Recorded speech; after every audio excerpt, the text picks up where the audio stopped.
नमस्कार दोस्तों। आज से 1 महीने पहले मैंने आप लोगों के लिए एक वीडियो बनाया था ईटीएफ की दुकान, जिसको बहुत प्यार मिला आप सबसे और उसके काफी सारे व्यूज आए और काफी लोगों के कमेंट्स आए, काफी लाइक्स आए। तो उसके लिए बहुत बहुत धन्यवाद आप सभी का।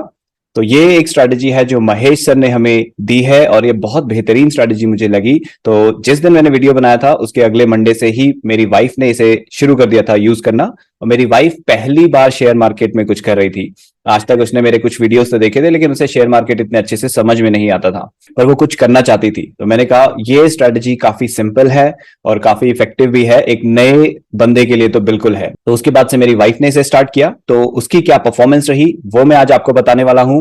और इस बीच जो मुझे कमेंट्स आए और कई लोगों से सवाल आए, उसके बेसिस पे मैंने जो एनहांसमेंट्स इस शीट में किए हैं, कई लोगों ने मुझे हेल्प किया उसे एनहांस करने के लिए। उन एनहांसमेंट्स को आपके साथ मैं शेयर करूंगा कि कैसे हमने उस शीट को और बेहतरीन बना दिया है। और जो Q&A आए हैं, क्वेश्चन एंड आंसर, तो अलग अलग सिचुएशन में कैसे कैसे हैंडल करना है इस स्ट्रैटेजी को, उसके ऊपर जो क्वेश्चंस आए हैं उसके आंसर मैं आपको देने वाला हूं आज के वीडियो में। तो आइए सबसे पहले देख लेते हैं इसकी परफॉर्मेंस और फिर अगले सेक्शन में जाएंगे। तो ये गूगल शीट है मेरी वाइफ की, जो इसमें नया, जैसे मैंने बताया कि स्टार्टिंग करी है उसने। तो उसने 23 अप्रैल से स्टार्ट कर दिया था और अभी तक इसमें 4 प्रॉफिट बुकिंग आ चुकी है, मतलब 4 अलग अलग ईटीएफ्स में प्रॉफिट बुकिंग आ चुकी है, जो कि टोटल 1421 का प्रॉफिट है। और इसकी परफॉर्मेंस की कितना अमाउंट इन्वेस्ट हुआ, उसके अगेंस्ट कितने परसेंटेज बने, वो आप यहाँ पे देख सकते हैं, जो कि मैंने पिछले वीडियो में जो बैक आपको शीट की वीडियो दिखाई थी उसमें सारा एक्सप्लेन किया था कैसे है। तो अगर आपने पिछले वीडियोस नहीं देखे हैं इस स्ट्रेटेजी के, तो मैं प्लेलिस्ट का लिंक आपको डिस्क्रिप्शन में दे दूंगा, वहां से उन वीडियोस को जरूर देख लीजिए। और अगर आप शुरू करना चाहते तो वो वीडियो देखने आपके लिए बहुत जरूरी है। ठीक है, तो मई में सारी प्रॉफिट बुकिंग आई, मतलब अप्रैल में स्टार्ट किया था, एंड ऑफ अप्रैल, और मई में प्रॉफिट बुकिंग आई। तो अराउंड 2.26% का एवरेज इन्वेस्टेड अमाउंट पे प्रॉफिट बुकिंग अभी तक चल रहा है। तो ये तो हो गई परफॉर्मेंस। अब बात करते हैं नेक्स्ट कि गूगल शीट में मैंने क्या अपडेट्स किए हैं, कैसे इसे और बेहतर बना दिया है। तो इसमें कुछ मैंने ऑटोमेशंस और लगा दिए हैं ताकि आपको कम से कम काम करना पड़े और इजीली आप इस गूगल शीट को यूज कर पाएं।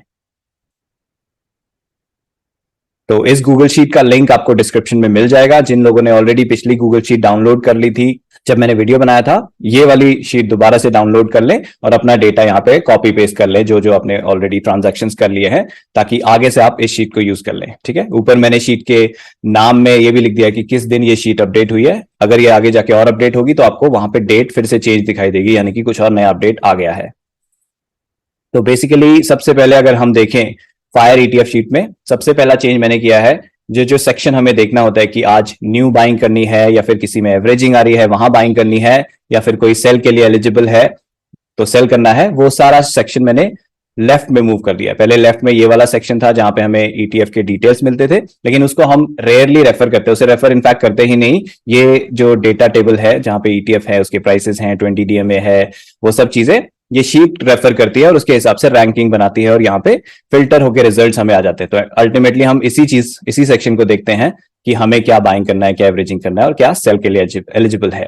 ठीक है, तो ये लेफ्ट में मूव कर दिया है। तो इस शीट में ये चेंज हुआ है। बाकी आप खरीदा हुआ माल शीट में जाएंगे तो यहाँ पे मैंने कुछ और डेटा पॉइंट्स ऐड कर दिए हैं ताकि आपको पता हो कि करेंटली अभी कितना इन्वेस्टेड है आपका अमाउंट, कितना उसका करंट वैल्यू चल रहा है। जैसे आपने 50,000 इन्वेस्ट किए और उसकी वैल्यू बढ़ के 55,000 होगी, तो करंट वैल्यू में प्रेजेंट जो वैल्यू चल रही है वो आएगी। और कितना नोशनल प्रॉफिट लॉस है, प्लस में है तो प्रॉफिट है, माइनस में है तो लॉस में है, और वो परसेंटेज वाइज कितना प्रॉफिट लॉस है। टोटल कितने ईटीएफ्स आपके पास होल्डिंग में है, यूनिक ईटीएफ, मतलब एक ईटीएफ अगर आपने मल्टीपल टाइम्स खरीदा है एवरेजिंग के हिसाब से, ये सिर्फ उसे एक ही बार काउंट करेगा। ठीक है, तो वो टोटल ईटीएफ्स आपको यहाँ पे दिखा देगा। तो ये सारे डेटा फैक्ट्स मैंने ऐड किए हैं। और यहाँ पे आप देखेंगे रो नंबर 6 हाइड करी है, उसका डिटेल मैंने यहाँ पे दिया भी है कि जो ये शीट पहली बार यूज करेंगे, सबसे पहले तो मैंने यहाँ पे डेटा रखा है ताकि आप रेफरेंस के लिए इस डेटा को देख सके कि कैसे कैसे एंट्री हुई है। लेकिन जब आप इस शीट को यूज करेंगे, इस डेटा को आपको डिलीट करना पड़ेगा ताकि आप अपना डेटा यहाँ डाल सकें। और अगेन रिमाइंड कर दूं, इस शीट को यूज करने के लिए सबसे पहले तो इस शीट का लिंक आपको डिस्क्रिप्शन में, वीडियो के डिस्क्रिप्शन में मिल जाएगा, वहां से आपको खोलना है। लैपटॉप पे खोलिएगा और वहां पे जाके फाइल में जब आप क्लिक करेंगे, मेक अ कॉपी पे क्लिक करना है। उसके बाद again make a copy button पे क्लिक करेंगे तो इसकी कॉपी आपकी गूगल ड्राइव में सेव हो जाएगी। ये एक बहुत इंपॉर्टेंट स्टेप है, अगर आप इसे ये नहीं करेंगे आप इस शीट को नहीं यूज कर सकते। ठीक है, तो ये कर लेना। उसके बाद फिर आप ये जो मैंने पर्पल कलर में दिया है कि before you start using this sheet for your own investment tracking, please delete the data from A6 to D40, यानी कि यहां से, ओके A6 नहीं, A7 होना चाहिए क्योंकि 6 मैंने हाइड किया हुआ है। ठीक है, यहाँ A7 से लेके पूरा नीचे जहां तक आपको डेटा दिख रहा है डी कॉलम में, वहां डिलीट कर देना है आपको, ताकि आप अपना डेटा एंटर कर सके।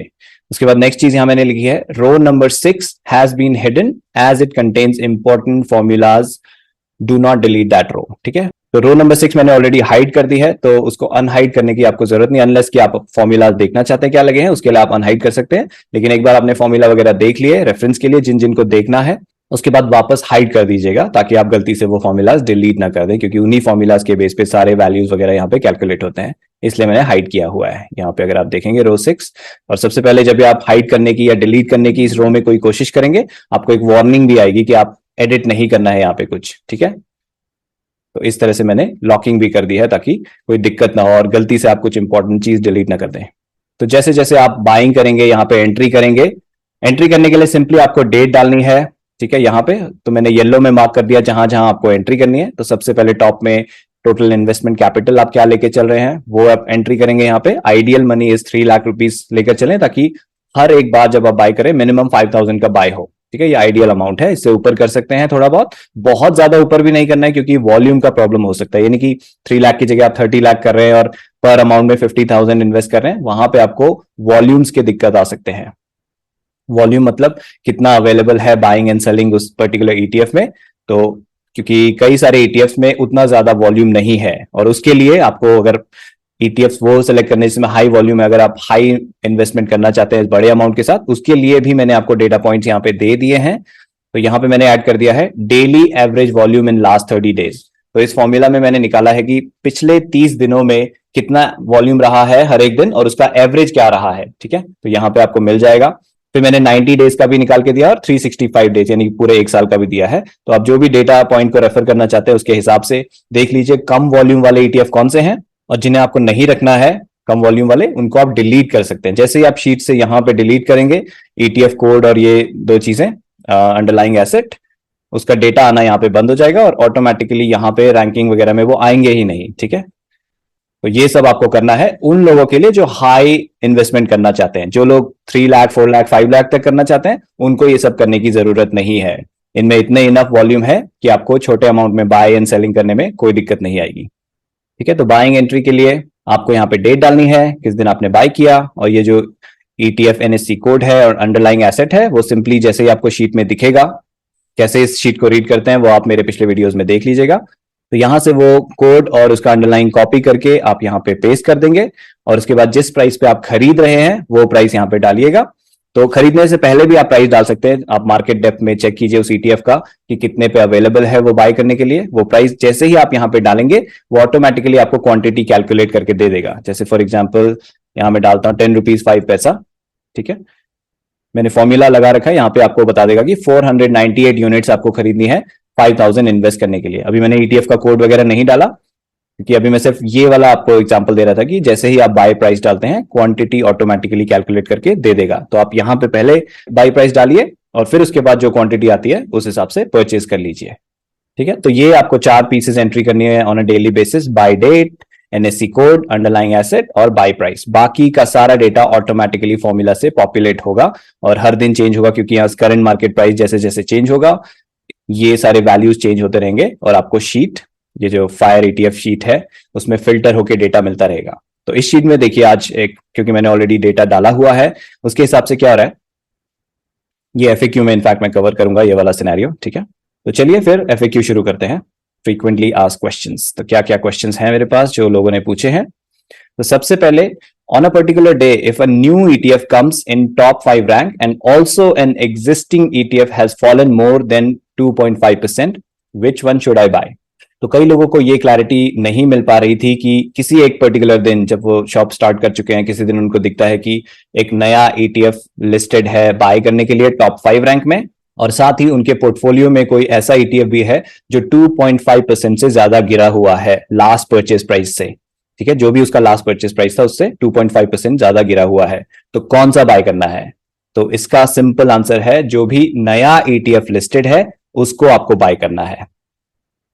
ठीक है, और मैंने इस शीट को स्मार्टली ऐसे बनाया है कि जिस दिन नया ETF लिस्ट होगा, यानी कि यहां पे आपको रैंकिंग और उस ETF के सारे डिटेल्स मिल जाएंगे, ऑटोमेटिकली ये जो है ऑलरेडी बॉट ETF ये नो एलिजिबिलिटी अब आपको दिखा देगा, क्योंकि एक दिन में आप एक ही चीज कर सकते हैं, या तो नया बाय हो रहा होगा या एग्जिस्टिंग बाय हो रहा होगा। तो फर्स्ट प्रेफरेंस किसकी है? नए की। यहां मैंने लिख भी दिया new ETFs first preference for buying. तो अगर आपका न्यू ईटीएफ यहां लिस्ट हो रहा है, जैसे कि एमसीके सर की शीट में जाऊं तो यहां देखिए न्यू ईटीएफ्स लिस्ट हो रहे हैं, और इसलिए ऑलरेडी बॉट में कुछ नहीं होगा। शीट में ऑटोमेटिकली फॉर्मूला लगा है कि ये वाला सेक्शन हाइड हो जाए अगर यहाँ नए ईटीएफ है, यानी कि आपको ये दिखा देगा या तो यहाँ पे आएगा कोई ईटीएफ या फिर यहाँ आएगा, दोनों जगह आपको ईटीएफ नहीं दिखेंगे, ये ऑलरेडी फिल्टर करके देगा आपको शीट। ठीक है, तो इस सिनेरियो में यहां से आप जो भी टॉप रैंक पे आ रहा है वो वाला ईटीएफ खरीदेंगे। और इन केस आपका ऐसा सिनेरियो है कि टॉप रैंक कोई नया ईटीएफ है ही नहीं, तो और एग्जिस्टिंग कोई 2.5% से गिरा हुआ है, तो उस दिन आप वो खरीदेंगे। और किसी दिन ये भी सिनेरियो हो सकता है ना कोई टॉप 5 में हो, यानी कि टॉप 5 आपके पास ऑलरेडी हो, और कोई एग्जिस्टिंग 2.5% से ज्यादा गिरा भी ना हो अपने लास्ट परचेजिंग प्राइस से, तो उस दिन दोनों जगह आ जाएगा नो एलिजिबल ईटीएफ, यानी उस दिन आपको कोई बाय नहीं करना है। सिंपल। यहां शीट को देखिए, जितने बजे भी आपने अपने लिए तय किया है, एक टाइम तय कर लीजिए दिन का कि इतने बजे मैं शीट को चेक करूंगा, उस वक्त क्या आ रहा है, नया ईटीएफ आ रहा है तो नया ईटीएफ बाय कर लीजिए, अगर एग्जिस्टिंग दिख रहा है तो एग्जिस्टिंग को एवरेज आउट कर लीजिए। सेकंड क्वेश्चन लोग पूछ रहे थे, if percentage change 20 DMA versus CMP, यानी कि जो करंट मार्केट प्राइस और 20 डीएमए उस ईटीएफ का है, उन दोनों का जो परसेंटेज डिफरेंस है, अगर वो पॉजिटिव में आता है तो उसे बाय करना है या नहीं करना है? तो इसका आंसर है कि हाँ, आपको बाय करना है। तो बेसिकली जो 20 डीएमए है वो क्राइटेरिया हम यूज कर रहे हैं कंपैरिजन के लिए। तो सारे ईटीएफ्स का 20 डीएमए शीट में निकाला जाता है, उसका करंट मार्केट प्राइस चेक करती है शीट, और चेक करती है कि दोनों के बीच में डिफरेंस क्या है, और सबकी रैंकिंग देती है। तो 20 डीएमए और करंट मार्केट प्राइस, जिस भी ईटीएफ में सबसे ज्यादा डिफरेंस होता है, प्लस हो या माइनस हो, जो सबसे ज्यादा डिफरेंस होगा वो वाला ईटीएफ आपको टॉप रैंक पे दिख जाएगा ऑटोमेटिकली। ठीक है, होता क्या है, अगर वो नेगेटिव में गिरा हुआ है तो आपको नेगेटिव वैल्यू दिखेगी वहां पे। और मैं किसकी बात कर रहा हूं, मैं एक बार यहां चलते हैं, इस वैल्यू की बात कर रहा हूं। ठीक है, तो यहां नेगेटिव दिखे चाहे आपको पॉजिटिव दिखे, अगर वो टॉप रैंक में जो भी टॉप में आ रहा है उस वाले को आपको खरीदना है, क्योंकि अगर पॉजिटिव भी है यानी कि वो 20 डीएमए से उसका करंट मार्केट प्राइस ऊपर है, इसलिए वो पॉजिटिव आएगा। और जो ईटीएफ ऑलरेडी 20 डीएमए से ऊपर चल रहा होता है, ऐसा नहीं है कि उसके चांसेस हैं कि वो गिरेगा ही, वहां से भी उठ के भाग रहा हो। जैसे करंटली अभी बुल मार्केट चल रहा है, बुल मार्केट में सभी ईटीएफ भाग रहे होंगे। ठीक है, इसलिए प्रॉफिट बुकिंग भी आपने देखा मई में 4 बार आ गई है, क्योंकि अभी बुल मार्केट चल रहा है। तो बुल मार्केट में अगर आप बाइंग ही अवॉइड कर देंगे और वहां से बुल मार्केट कंटिन्यू रहेगा, तो आपको तो कुछ अपॉर्चुनिटी मिलेगी ही नहीं, आप वेट करते रह जाएंगे नेगेटिव वैल्यू आने का, तो काफी डिले हो जाएगा, तो आपके जो प्रॉफिट आ सकते थे उस बीच वो नहीं आएंगे। तो इस परसेंटेज का प्लस में होना या माइनस में होना कोई मायने नहीं रखता, ज्यादा मायने नहीं रखता, खासकर कि बुल मार्केट में।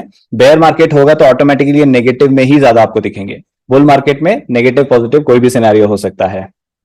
ठीक है, तो आपको इसको नेगेटिव पॉजिटिव पे ध्यान नहीं देना, जो भी टॉप रैंक पे आ रहा है उसको आपको खरीद लेना है। नेक्स्ट क्वेश्चन था, what is the maximum number of ETFs I should buy और सेल इन अ डे? तो अगर एक दिन ईटीएफ, जैसे यहां पे दो ईटीएफ लिस्टेड हैं, क्या मुझे दोनों बाय कर लेने चाहिए? तो नहीं, एक दिन में मैक्सिमम एक ही बाय करना है आपको। और अगर कोई सेलिंग के लिए एलिजिबल है, जैसे अभी तो फिलहाल एक ही एलिजिबल है, तो उस दिन आप बाइंग भी कर लेंगे, उस दिन आप सेलिंग भी कर लेंगे। ठीक है, फायर शीट में जाता हूं तो ये वाला एवरेजिंग के लिए एलिजिबल है, उसको आप एवरेजिंग कर लेंगे, और ये सेलिंग के लिए एलिजिबल है क्योंकि ये 6% का टारगेट आगे निकल चुका है, इसलिए आप इसको सेल कर देंगे। तो लेकिन अगर यहाँ पे दो ईटीएफ लिस्टेड होते जो 6% से ऊपर चले गए होते, तो आपको जो टॉप में आ रहा है जिसमें सबसे ज्यादा प्रॉफिट है उसको सेल करना है। स्ट्रेटजी यही है महेश सर की, कि एक दिन में मैक्सिमम एक बाय कर सकते हैं और एक ही सेल कर सकते हैं, उससे ज्यादा नहीं। अगर एलिजिबल भी हो उससे ज्यादा तो भी सिर्फ एक पे ही रखना है, इसी तरह हमें दुकान को चलाना है। नेक्स्ट क्वेश्चन है, if there is no buy signal for more than 2 days, do I need to buy with 3x amount on third day? ये मैंने एग्जांपल के लिए 2 days कहा है, कई बार 4 days, 6 days, 5 days, कुछ भी हो सकता है, यू नो, कई बार नए ईटीएफ आए ही ना और पुराना कोई ईटीएफ 2.5% से ज्यादा गिरा ही ना हुआ हो, तो उतने दिन तक तो हम बाय करेंगे नहीं जब तक कोई ईटीएफ एलिजिबल नहीं हो जाता। तो सपोज 2-4 दिन निकल गए, अभी एग्जाम्पल के लिए 2 दिन मान लेते हैं कि 2 दिन मैंने आज शीट चेक करी, कोई नया ईटीएफ नहीं था, कोई पुराना ईटीएफ 2.5% से ज्यादा नहीं गिरा था, यानी मुझे कुछ बाय नहीं करना है। अगले दिन चेक करा, सेम सिनेरियो, कोई नया ईटीएफ नहीं आया, कोई पुराना ईटीएफ 2.5% से ज्यादा नहीं गिरा, यानी कि कुछ भी एलिजिबल नहीं था बाइंग के लिए। तो 2 दिन निकल गए, तीसरे दिन जाके एक नया ईटीएफ लिस्ट हो जाता है कि हाँ भाई बाय करो, या फिर कोई पुराना ईटीएफ 2.5% से ज्यादा गिरा हुआ हो वो आ जाता है मेरी शीट में। तो क्या उस तीसरे दिन मुझे जो अभी तक मेरा अमाउंट एक्यूमुलेट हुआ है 3x अमाउंट से बाय करना है, मतलब अगर मैं एक बार में 5,000 इन्वेस्ट कर रहा था तो क्या मुझे तीसरे दिन 5 into 3 यानी 15,000 इन्वेस्ट करना है?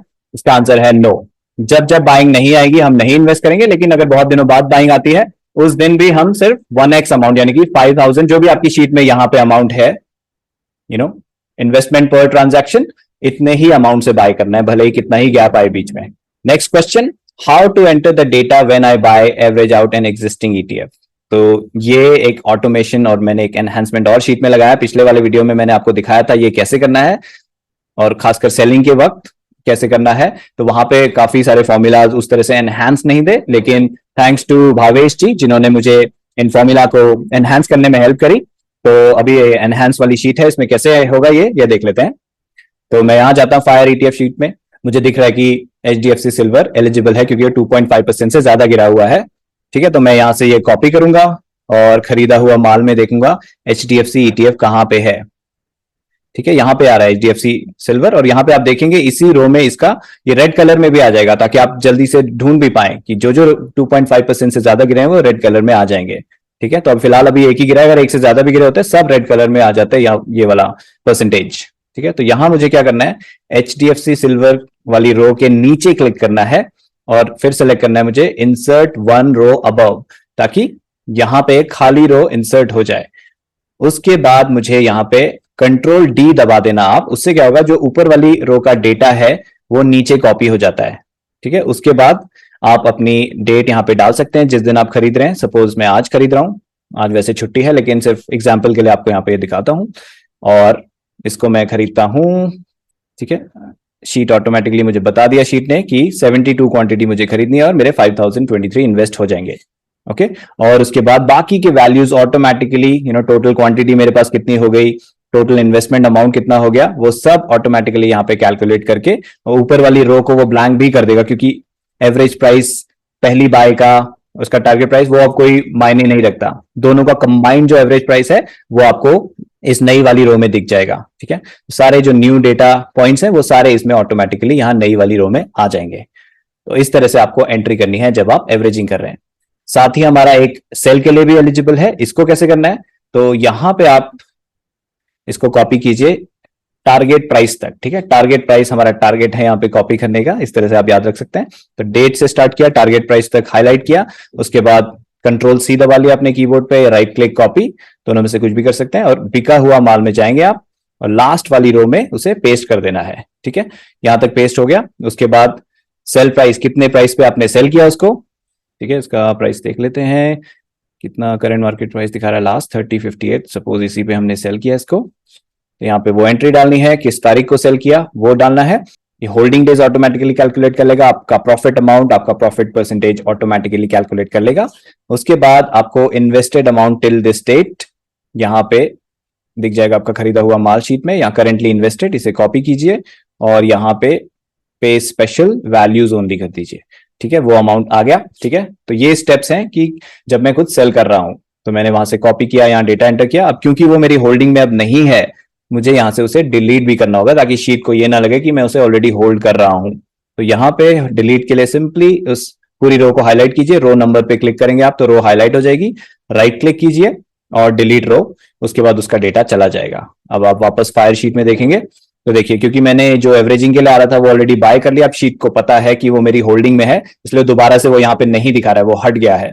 और वो मैंने जो बेचने वाला था वो बेच दिया है और कोई और एलिजिबल नहीं था, तो शीट को पता है कि वो बिक चुका है, इसलिए यहाँ पे अब उसने बोल दिया नो एलिजिबल ईटीएफ, क्योंकि उसके अलावा और कोई एलिजिबल था ही नहीं। तो इस तरह से जब आप एंट्री पूरी कर लेंगे शीट ऑटोमेटिकली आपको अप टू डेट डेटा दिखाना शुरू कर देगी। Alright, next question, what all steps do I need to do when I sell an ETF, वो अभी मैंने आपको दिखा दिया। तो दोस्तों ये थे कुछ इंपॉर्टेंट एफएक्यूज और कुछ इंपॉर्टेंट चीजें जो शीट में एनहांस की हैं मैंने आप लोगों के लिए अपने साथी फॉलोअर्स की मदद से कुछ फॉर्मूलाज लगा के। तो उम्मीद करता हूं आपको ये और काम आने वाली है और ऐसी कोई और एनहांसमेंट आएंगी तो मैं आपसे फ्यूचर में शेयर करता रहूंगा और इस ईटीएफ शॉप की परफॉर्मेंस भी आपसे शेयर करता रहूंगा। तो अगले वीडियो तक के लिए नमस्कार दोस्तों।